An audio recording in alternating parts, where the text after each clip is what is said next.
Hi, I'm Khalees Smith. And I'm Monty Belmonte, and it's that time of year once again. It is our spring membership drive here at NEPM, where we ask you to take a few minutes to give back a little bit so that we can continue to bring you the great programming we've been creating at New England Public Media. Because that's how public radio works. Most of the money we spend to run the station, not to mention the podcasts we're creating, comes from listener contributions. And the money we raise now will sustain us through the months ahead. So consider signing up as a member at nepm.org or calling 800-639-8850 if phones are more your thing. We're not discriminating just because they aren't our thing. Seriously, give me a website and I'm there. Ditto. Speaking of, that's just one of the many stories we've been able to bring you over the past 300-ish episodes. So many episodes. We got to go into the origin of the word ditto with the word nerd. We learned about zhuzh and polari, which is its own kind of cultural language from England in theater and pirate culture. We get to talk to our congressman every week. We get to taste wine with some of the best purveyors in the area. That's the hard work we do for you.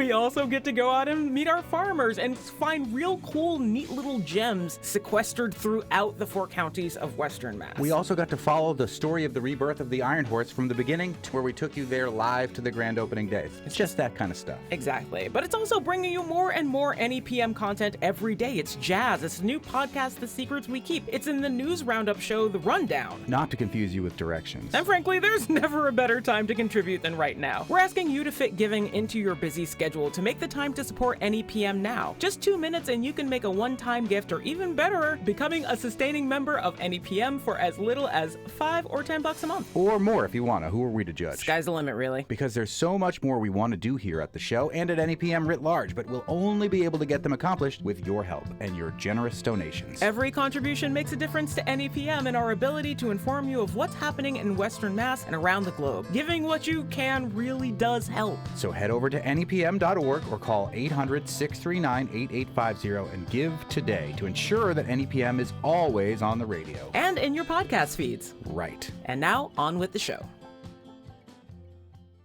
The Fabulous 413 podcast is funded by Northeast Solar, helping customers make the switch to solar for savings, energy security, and tax incentives. Learn more at northeast-solar.com. It's the spring membership drive on NEPM. This station and the Fabulous 413 are on the radio today thanks to our listeners who give. The people who listen to it, who love it, keep it going with their financial support. We're asking you to take a few minutes right now to ensure we're here for you in the months ahead. Please sign up as a sustaining member or make a one-time contribution at nepm.org. Every gift matters. That's nepm.org or call 800-639-8850. You're listening at a very opportune time because we're giving away a pair of VIP tickets to the Green River Festival weekend, June 21st through 23rd. The package includes VIP access for all 3 days, including on-site parking, expedited festival entry, VIP viewing area for each stage, and access to VIP lounges with a private bar. Oh, we get into that. We do get into that. It's okay. really nice. Yeah, we can vouch for how nice it is. We are doing our show from there, so that should be good. Make your contribution to support NEPM now, and your name goes into the digital hat for this drawing. The deadline to enter is coming up at 4 p.m., so there's not much time to get in on this. Give now at nepm.org or call 800-639-8850. The Green River Festival is Western Mass's signature summer event, a celebration of world-class music, great local food, beer and wine, a handmade craft fair, family activities, and more. The lineup this year includes Cake, Fleet Foxes, Fantastic Cats, Simafunk. There's such good bands coming this year. Yes. Many, many more. You can win these VIP passes, and you can see and hear it all. You're automatically entered if you give support to NEPM by 4 p.m., just like 53-ish minutes from now. NEPM.org or call 800-639-8850. No pledge necessary to enter, but we hope you'll support all of your NEPM listening, including this show, The Fabulous 413. And if you can make it to $120, we'll thank you with the soon-to-be-retired NEPM tote bag. The canvas tote features an original screen print design just for NEPM that shows off the best of our home here in Western Mass, a mix of urban and rural life, represented with farmland and Springfield cityscape, connected by the familiar shape of the Connecticut River, winding its way through the center. Get it when you give $120 to support the station. Do it by 4 p.m. and get entered in to win those VIP tickets to the Green River Festival. NEPM.org or 800-639-8850.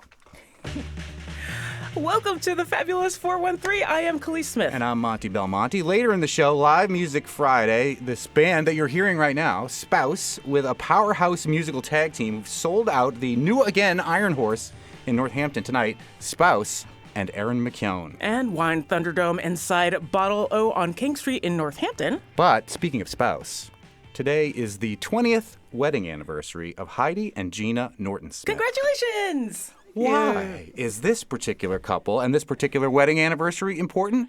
Heidi and Gina were one of 7 couples who were parties to a case before the Massachusetts Supreme Judicial Court. The case is called Goodrich versus the Department of Public Health. The aim of the suit was to ask the state to issue marriage licenses to same-sex couples. If the SJC ruled in the plaintiff's favor, it would be the first ruling of its kind in the nation. This from the Alexander McDougall piece in today's Daily Hampshire Gazette. Quote, GLAD lawyers told Gina and Heidi to expect a ruling from the court around July 2003. Oh my God, I'm already getting emotional. And to always be up at 8 a.m. to answer phone calls and to have a suitcase packed in case they had to stay in Boston for multiple days. But July came and went. Then weeks became months, summer turned to fall, and still no call. Finally, on November 18th, 2003, Gina and Heidi got the call. On the way to the courthouse in Boston, they tuned into their favorite local morning radio host, who would later become a national news personality for MSNBC, Rachel Maddow, hoping to hear any updates the court would rule. And this is what Heidi and Gina heard that day. As far as I know, this is the appropriate music to be playing. Gonna get mad. Is it true? I can't get a ruling. No, it's here. It says that it says the server is unavailable, but you were able to get it, Mark? All right, I'll read to you the first paragraph. Okay. Marriage is a vital social institution. The exclusive commitment of 2 individuals to each other nurtures love and mutual support. It brings stability to our society. For those who choose to marry and for their children, marriage provides an abundance of legal, financial, and social benefits. In return, it imposes weighty legal, financial, and social obligations. The question before us is whether, consistent with the Massachusetts Constitution, the Commonwealth may deny the protections, benefits, and obligations conferred by civil marriage to 2 individuals of the same sex who wish to marry. We conclude that it may not. The Massachusetts Constitution affirms the dignity and equality of all individuals. It forbids the creation of second-class citizens. In reaching our conclusion, we have given full deference to the arguments made by the Commonwealth, but it has failed to identify any constitutional adequate reason for denying civil marriage to same-sex couples. Oh, my God. That's it. I do. Mark, what's going on? How many people are over there at Pride and Joy? Oh, there's six or 7. And you're drinking already? Oh, we got champagne and sparkling cider. Because we're that kind of community. That's Pride and Joy. That's then WRSI host Rachel Maddow talking with Mark Carmian, owner of the former Pride and Joy store in Northampton. Later that week, Heidi and Gina and their son Avery joined Rachel Maddow in the WRSI studios. Gina Smith and Heidi Norton are here along with their son Avery. Hi, Avery. Hi. Hi. Heidi and Gina are the Northampton residents who are one of the 7 couples that whose case resulted in the SJC ruling earlier this week on same-sex marriage. First of all, congratulations. Thank you very much. I imagine Thank you. You're welcome. I imagine that you are exhausted. Yeah, we're very tired. What's it been like in Northampton for you in terms of the way people have responded to you?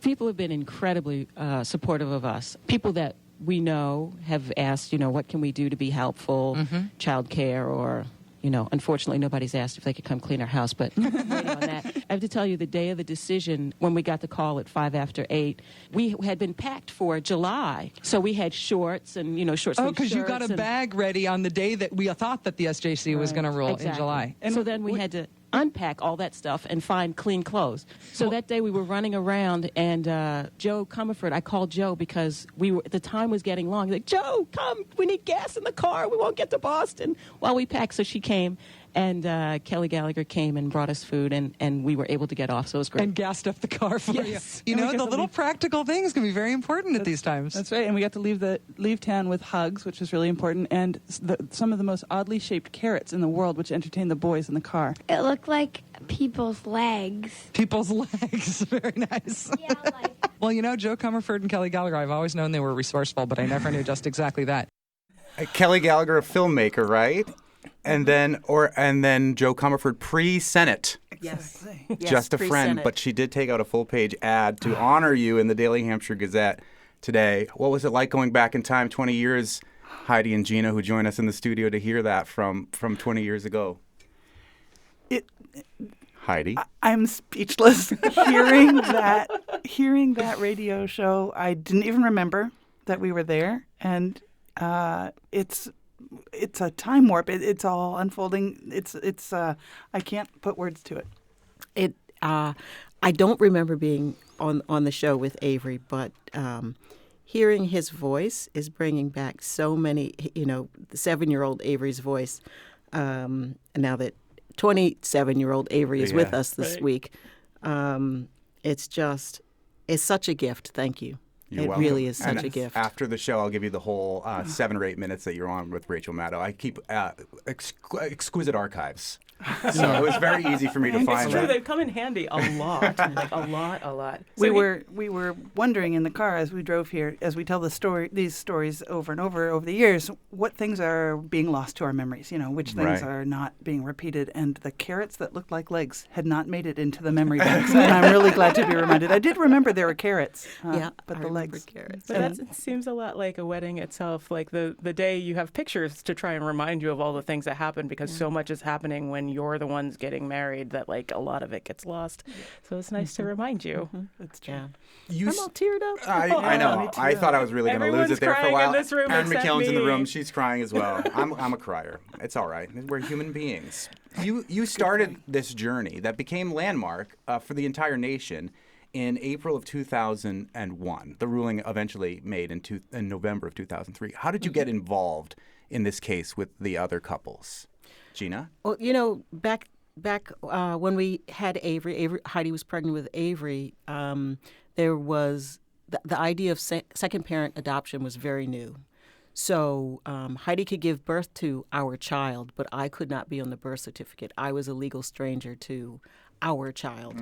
And so we met with our lawyer to draw up paperwork to show that I had a legal relationship to Avery in case something happened to Heidi, because we couldn't do an adoption for him and put my name on the birth certificate until he was at least a year old. So from birth until that adoption day, we needed some paperwork to show we belonged together. So we did that for Avery, and then 3 years later, Heidi was pregnant with Quinn, and we needed to do all of that again. So we were in the process talking to our lawyer, and that's when we found out what GLAAD was doing. And she said, again, there's only so much I can do for you, but I know GLAAD is investigating this idea. Would you be interested in talking to them? That's how we got to GLAAD. And GLAAD's the acronym for? It's now GLBT, Legal Advocates and Defenders. And we're speaking with Heidi and Gina Norton-Smith, who were one of the 7 couples who made that case a reality that allowed equal marriage to go throughout the Commonwealth of Massachusetts and eventually the entire country with the Obergefell decision in June of 2015. One of the things I love about your personal story is the portmanteau of your last name, Heidi and Gina Norton-Smith. Talk about that. Well, we were Heidi Norton and Gina Smith, and when the boys were born, we were able to name them, give them a last name on their birth certificate, so they started out as Norton-Smith, and we figured no hyphen necessary. They kind of went together pretty well, but we didn't really fully grasp that until at some point we were describing that name to somebody, and they said, "Oh, like Aerosmith." And we're like, "Oh yeah, okay, yes. Dream on, guy." Yeah. So that's been we celebrate this day as the day that we, as a family of Norton-Smiths, we all got to become, take on that name. Yeah, because we tell the boys they came out cool. Yeah. As Norton-Smiths when they were born. But the two of us had to earn it. Yeah. That's right. What does your son Avery remember about that time? Have you had a chance to talk to him about it? We talked to him. This is Gina. We talked to him occasionally about it, like on these very particular anniversaries. And he remembers big things, like the coming back from Boston on decision day and standing on the steps of City Hall, with the crowd of people in front of us and people cheering. He remembers things like that. but he doesn't remember that he actually took the mic and talked to the crowd. Avery's always had a lot to say. He's good like that. And the family, we were just reminiscing about the fact that Avery's birthday was soon after, and Gina and Avery had wanted a bike for him. He had outgrown his younger bike, and they'd gone to a police auction to bid on and find a bike. They found one, and Avery was able to bid on it. When the bidding started, he raised his hand, and it was sold to him for $1. So he named the bike Dollar. And but Gina, as a gift to him, had sort of secreted it away and was sprucing it up and getting it ready for the big bike adventures that they would have together. So he associates Dollar with this event because that was important to Gina before we left town to find out. Join GLAAD was to give him that bicycle and say, we don't know when we're going to be back in town. We want you to have this now. We're speaking with Heidi and Gina Norton-Smith, who 20 years ago today were married in one of the first same-sex marriages in the United States and in the Commonwealth of Massachusetts. If the decision came in November, why is your anniversary in May, for those who may not remember what happened 20 years ago? The court stayed the decision for 6 months, basically, hopefully, to give time to the administrative offices to pull the paperwork together and change the marriage license certificate forms and so forth. Unfortunately, then Governor Mitt Romney also took that time to try to throw up every possible objection and obstacle in our way, but ultimately did not succeed in that. And we also wondered whether the timing of the decision was such that on the day, May 17th, that was at that time the 50th anniversary of Brown v. Board of Education. So we get to share that anniversary as well. That's another huge landmark case that's important. Yeah. Looking back 20 years on, do you sense your place in the history of what's gone on in this country? And do you feel hopeful about where this country is heading when it comes to equal marriage and loving whomever you would love to love? That's a really big question. I think sometimes over 20 years, you have to feel hopeful. When the decision happened, people were telling us, you have this in Massachusetts, but it'll take 50 years for it to become national. And it didn't take 50 years. Would things feel calmer if it took 50 years, But it sort of happened so fast. I don't know. It's like a forest fire. You put it out one place, but there's still stuff under the grit that's still burning, and you have to go back, and you have to go back, and you keep stamping and throwing water and trying to tamp out the hidden blazes. I don't know if that's where we are right now. But it feels like the things that we did, our job as plaintiffs was to really expose ourselves and our lives and just talk about how exactly boring we were. Yeah. And, I have to go to the grocery store, I have to go get gas, make dinner for these kids and all that kind of stuff. And but now that, 20 years later, and even right after, during the course of the lawsuit and right after, so many people picked up that baton. They talked about their lives. They talked about how important it was to them. And they really told their stories to the people that mattered to them and the people to whom they mattered. And that's what helped make the change happen. And we have to still keep doing that. I think that's the thing that we have to do is remember it took all of us doing that kind of work to make a change. And that's the only way it's going to make it stay. Yeah. And Monty, you mentioned the ad that Senator Joe Comerford put in the Daily Hampshire Gazette today. It was so beautiful, and so many people contributed their beautiful pictures, including your own family. And that is such a lovely symbol because when you ask what was our piece in this or how do we perceive it, we perceive it exactly like that page. It was just us among so many, telling their stories, showing their love, expressing their love, and being ready to take up that cause. So I love that it's symbolized in that way. Yeah, and we were always very clear that it was only part of what the journey was to be, and so we're still on that journey. And today, 20 years on, it was a win.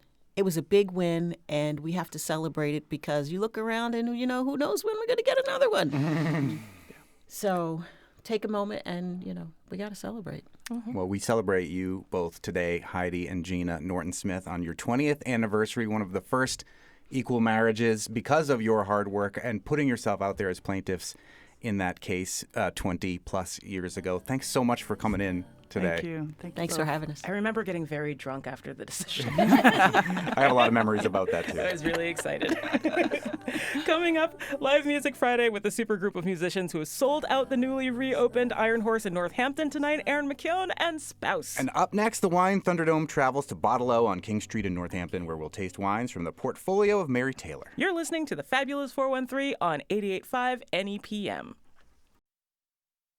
We're on King Street in Northampton at one of the locations of the Provisions Empire. This used to be my shop. Sorry. This used to be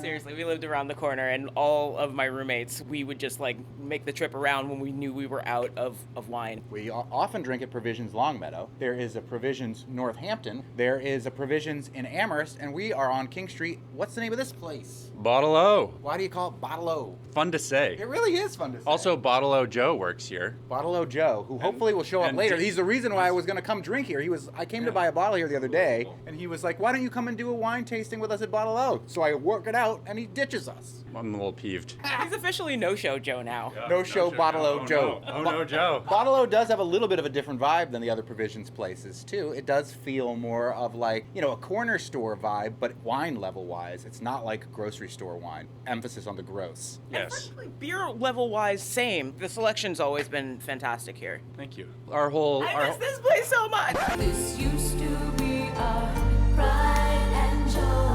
Our whole goal with Bottle-O is to be more of a neighborhood shop that is really based on everyday value. Not necessarily supermarket, mass-produced wines, but wines that have been made thoughtfully, sustainably, but just don't cost that much money. You have chosen 2 wines for us for the Thunderdome here today, Benson, because you had an experience with the winemaker. Well, not the winemaker. So Mary Taylor is essentially a brand, but she works very closely with specific producers to make wine under her label. Mary's story is actually kind of cool. She got into the wine game as a wine writer and a somm, became really well regarded as a young woman in the wine industry in New York, paving the way for a lot of other women in wine, which is important. But the story for her brand came from she would go home and she would go to her local packy like Bottle-O, and she couldn't find any wine that she really wanted to drink that she could afford as a young professional in New York City. Through these connections in the wine world, she thought, maybe I can work with some of these growers to put a wine that tastes like where it comes from, that is good quality in a bottle that can be sold for a value. And, the 2 wines we're tasting today, one 9-1. I mean, that's pretty awesome value for a family-owned growing situation that is working as sustainably as possible. Both just over a Hamilton. The only money we're allowed to talk about on NEPM is the money that you send us right now during the fund drive. NEPM.org or 800-639-8850. I was lucky enough to go on a trip with her and got to meet a lot of the people behind the wine. That's when you're buying wines that are negociant, it can be hard to really trust a brand, but having gone with her to visit a lot of these growers and getting to meet the families and see what they're up to, it really inspired me to want to support her more and what she's doing. Where did you go? All over France.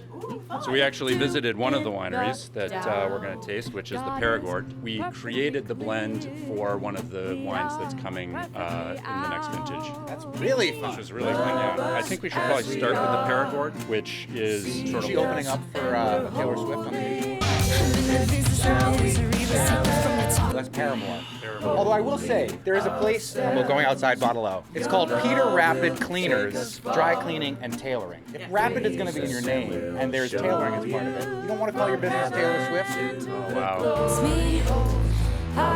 Yeah, that's... Come on. Wouldn't you stop by Taylor Swift to get your stuff done and then get a bottle of Bottle-O right next door on King Street in Northampton? I mean, you'd try, but I don't even want to think about what that lawsuit looks like. But it would be so worth it. You would get so much publicity. Yeah, you don't think Taylor could get behind it? And then you have a barbershop next door called Ed Sheeran. Oh, wow. No one listens listens to me. Back to the Perigord. We're in France, Southern Noir. And it's a blend. 90% Merlot, 10% Cabernet. It's tangy. Good tannins. Nice tannins. Yeah, I was going to say it's pretty structured for a light wine. Like petting a cat tongue. I'm getting tobacco, licorice. Woodsy berries. Haven't had them. I can't wait to try them. Brambly fruit. Oh, does woodsy berries mean berries in the woods? Yeah. Hi, I'm Woodsy Owl. We're at Bottle O, Prospect of Provisions on King Street in Northampton with Benson Hyde. The wine Thunderdome. Right next to North Shore Fish Market. One of the great old school fish markets in the area. Something fishy's going on over there. And it's not even over at Taylor Swift or Ed Sheeran's. Okay, number 2, Mary Taylor wine. What is it? Castillon. We're over to Spain now. It's really grapey. Were you? Yeah. When I first smelled this, I got blueberries, and now I get asphalt. Yeah. No, there's like a very sort of... I was going to say paint thinner, but I didn't want anyone to feel bad about it. This one is a little more volatile. A lot of brighter red fruit. Where is what I'm getting? Like when you go into the bathroom after somebody's been in there. You need to leave the silence in, because that's where my withering look is. The tea. Oh. Where? Left us speechless there. Pu'er and blueberry. Almost barnyardy. Like a cow barnyard. Like some dairy air. As I'm swirling it, more of the fruit is coming out, which, there could be a little reduction. So a reduction, more or less, is when in the fermentation process, the juice doesn't get enough contact with oxygen. You end up with more sort of sulfury, sticky kind of aromas. I'll say that a lot of the volatile stuff, the paint thinners have mostly burned off. Yeah. And it's like now it's kind of turning into more of a molasses-y thing to me a little bit. And Pu'er. Yeah. It's like silent but deadly. Yeah.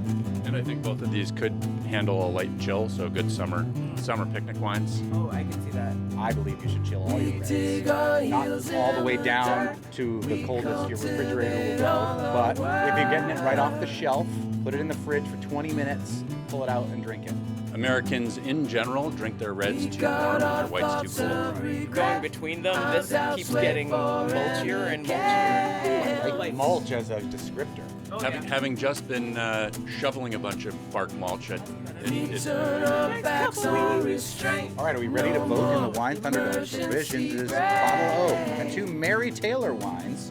She's like the Steve Albini of winemaking, where he produces wines as a wine producer with a particular idiom in her style and makes it affordable. How did your feeling about Mary Taylor's wines change after going to see the places that she's working with?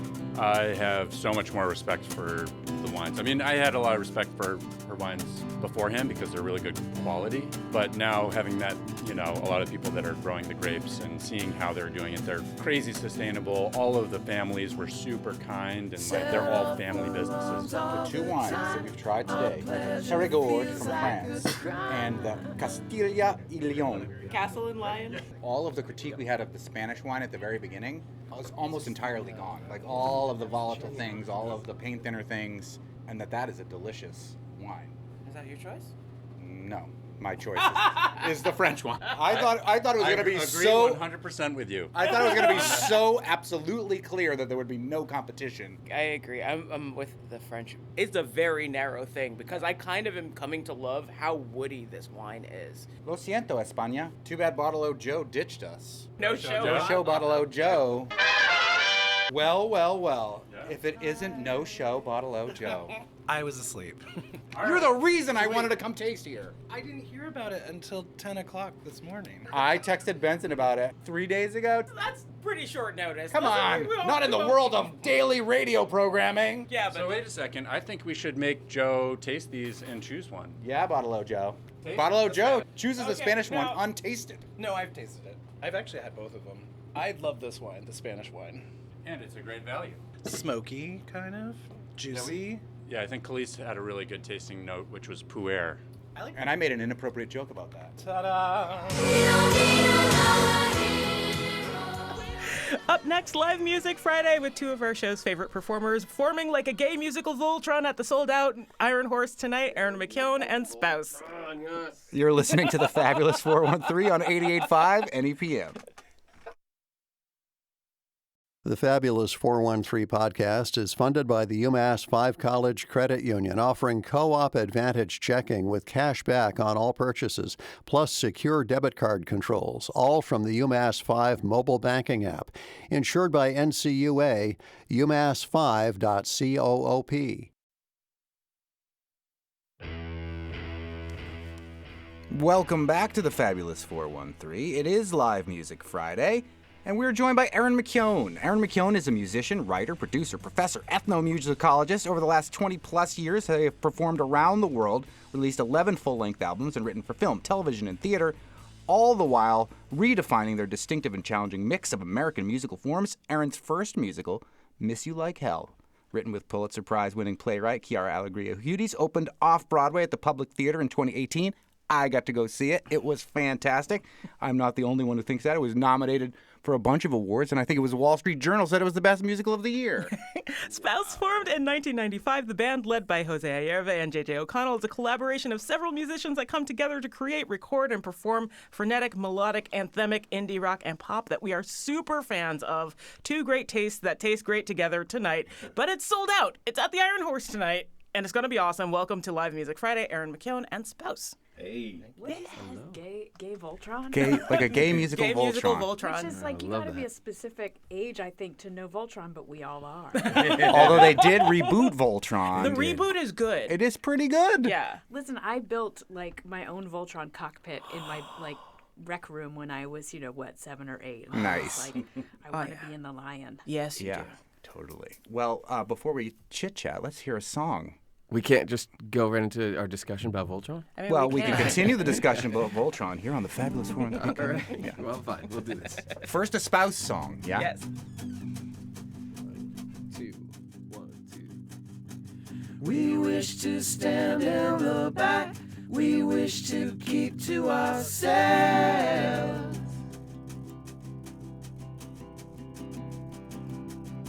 So go ahead and relax. We promise no sudden moves.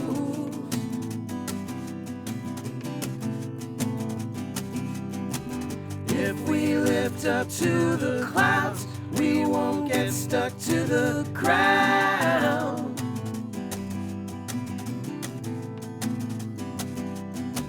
Set off alarms all the time. Our pleasure feels like a crime.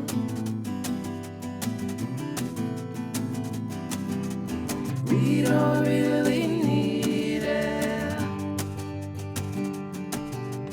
We don't really need it.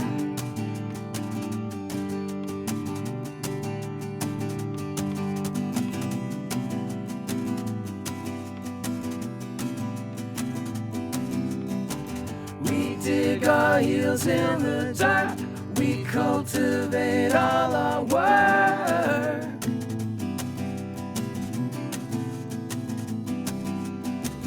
We guard our thoughts of regret. Our doubts wait for and against.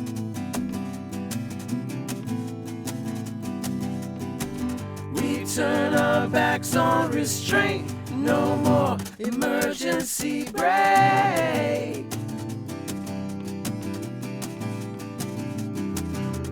We don't really need it.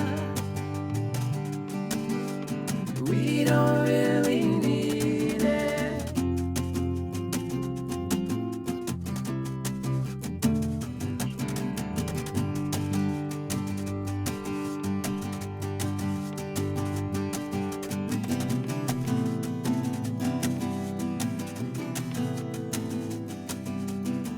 Set off alarms all the time. Our pleasure feels like a crime.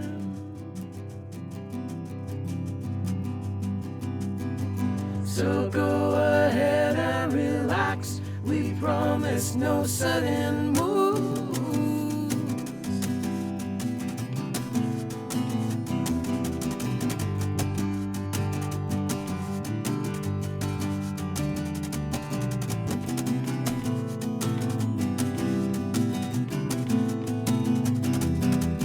We don't really need it.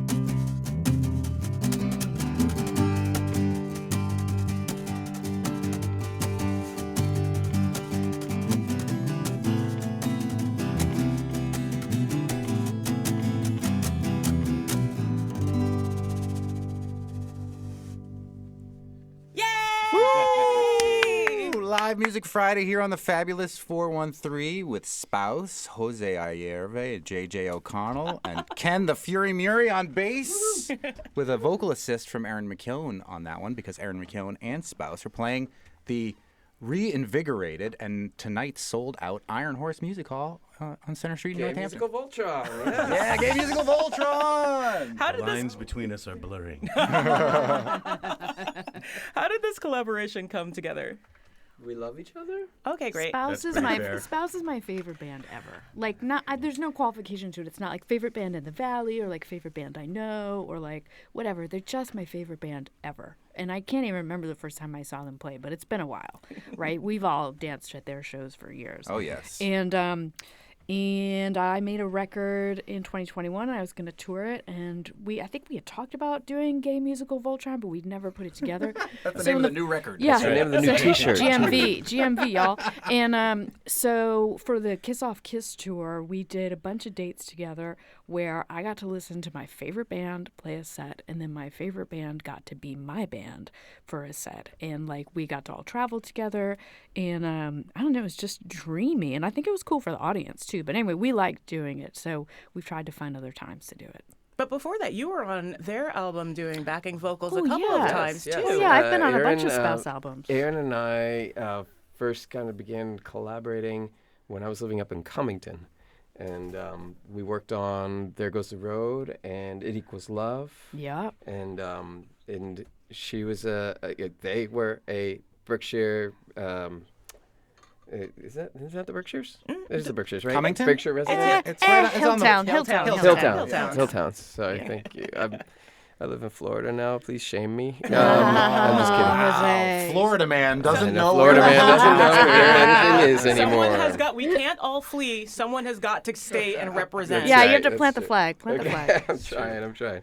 Along with everyone else. I just remembered something as well, actually, that Jose and I made a song together called Underwater. Yeah. And Jose came and sang it in my river, which just a few songs after that on the same live broadcast, Monty baptized me in that river where we were streaming from a stream, which is 2009. So this was kind of radical. It was actually. radical. No one had tried anything in my recollection. No. It became very in vogue in 2020 when the pandemic hit, but Erin McKeown was doing it long before that. And it was very fun I used rock and roll lyrics to baptize you in the river. It's on the internet. We'll have to awesome. revive it. But I remember you sitting in my stream at my house and us playing Underwater together. I remember last summer with climate change how the river came up way high. I do remember It would have that. been easier to baptize everyone all at one time. Anyway. I also want to note that JJ O'Connell, who I think has been here more than any other musician, is still continuing to play a box that he found in the hallway here at NEPM that our engineer, Betsy Langto, says sounds pristine. I cherish this box. This box is... I need to get a case for this box. It's literally a cardboard box. Yeah, I found it in the hallway. And we were like, yeah, take it. Whatever, that helps us. It's been inscribed with all of the times that you've been here, actually. Yes, I have the dates of every show. It's an archive show I've done, as well. And these lovely folks, Khalees and Monty, autographed it for me. Nice. The Iron Horse is sold out tonight, which is great and sad if you love the music of Erin McKeown and Spouse, but this is kind of a mini tour. There'll be another show tomorrow. Sunday. Oh, thanks for reminding us. Sunday at the Colony in Woodstock. Yeah, so make the trip over, which is also a beautiful venue and a great community, and please come see us in Woodstock if you can't come tonight, or both. And there are still tickets available for Colony Cafe, last I checked. Yeah, and I will say that while we focus on the Fabulous 413 all the time, a shout out to Sarah in Tolland, Connecticut, who got a Fabulous 413 shirt and says, I love the program. So maybe you're listening in Woodstock, New York, too. And you want to go see this band. It's not that long a drive. Is that the Fabulous 845? Actually, we should probably give him a different adjective. It is the Fabulous 845. I looked that up this morning. And a different adjective. They're going to need another one. Yeah. Okay, the wonderful 845? The amazing 845. The amazing 845. You got to kind of go with the assonance. The logistically challenged The absolute 845. The astounding. Before we hear the last song, go ahead. Yeah, no, I'm going to ask Erin a quick side question. So, why did you decide that your podcast, Facts of Life, is only going to have 5 seasons? I wanted to make it kind of limited edition. And I It's like sort an of felt, NFT. yeah, a little bit like an NFT. I don't know where podcasting is going to be in 5 years. I don't know where I'm going to be in 5 years, and I've never pegged it to the news or anything like contemporary or something like that. So I just kind of want to make a big pile of episodes and then leave them there for people to do. It's not a strain for me to make it at all. I love doing it.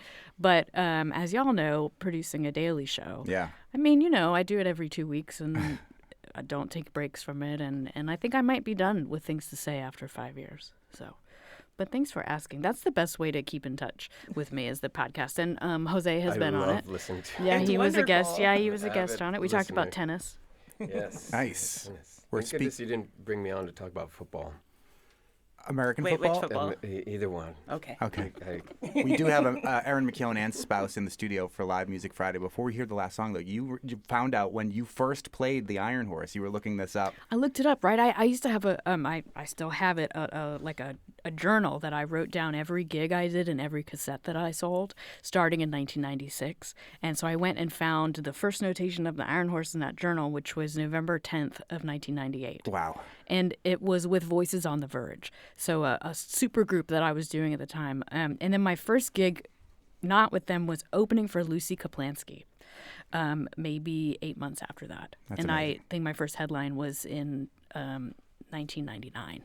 Any idea when Spouse first played the horse?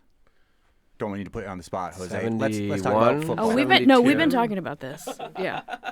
I couldn't find that, but I did look up the first time I had ever played there, and it was with Cameron's Way, Soup, which turned out to be the drunk stuntman, Diesel Meat, and the Unband. Nice. The 90s. Yes. The names This was were so great. 1995, I believe. I love it. Nice. And you'll Ken has us all beat. Ken does have us beat, yeah. I played an open mic with my friend Charlene Swift at the Iron Horse in April '92, I think. Wow. And I was nervous. And well, you've sold it out tonight, and so I'll be nervous. Ken is like the greatest musician in the valley, practically.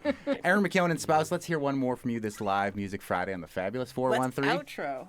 Should we tell everybody what we're going to do? We'll do the thing. Yeah, and then we'll song out. Usually on Saturdays, we review some of our highlights from the week before, but this Sunday is so jam-packed. We have a brand new show for you tomorrow morning at 11 o'clock. We'll find new ways to combat food insecurity, outrun hunger with Rachel's Table, hear how 9 nations come together on stage at the Shea for the Immigrant Voices event. Plus, Heather has To Mommy's author Leslie-Ann Newman with her new children's book that seeks to bring us all together under a truly colorful lens. Thanks to the Fab 413 tech team, we're going to give it away to Spouse and Erin McKeown. 1, 2, 3, 4. Love us as we are. See us and we're holy. In this shall ever be holy ourselves. Your love will take us far. Praise us and we'll show you from heaven to the glory holes, glorious and free.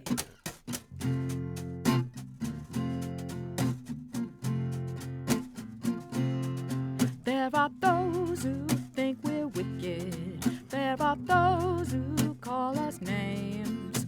Depraved, lost and sick, and would rather bathe us in shame. But we put the sin in sincere. We put the two in the doubt. God is perfectly clear. We are perfectly out. Love us as we are. See us and we're holy. In this shall ever be holy ourselves. Your love will take us far. Praise us and we'll show you from heaven to the glory holes, glorious and free. I believe in the ritual of lipstick, the sanctity of electric guitar. But it's cool if you're not that Catholic. You can be whoever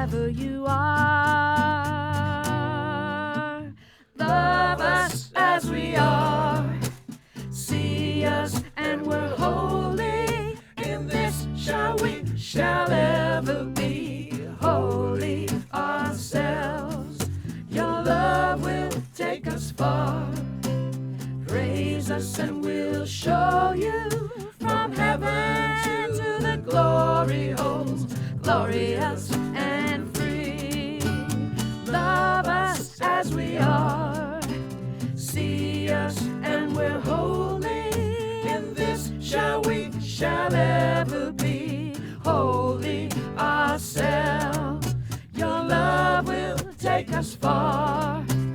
Praise us and we'll show you from heaven to the glory holes, glorious and free. Well, according to us and was ever thus, come join our jubilee.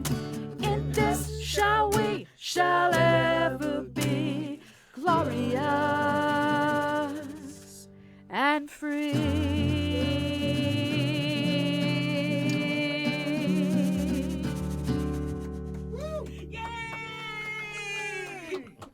Erin McKeown and Spouse playing the Iron Horse tonight. Thanks for listening to Fabulous 413. We'll see you next week.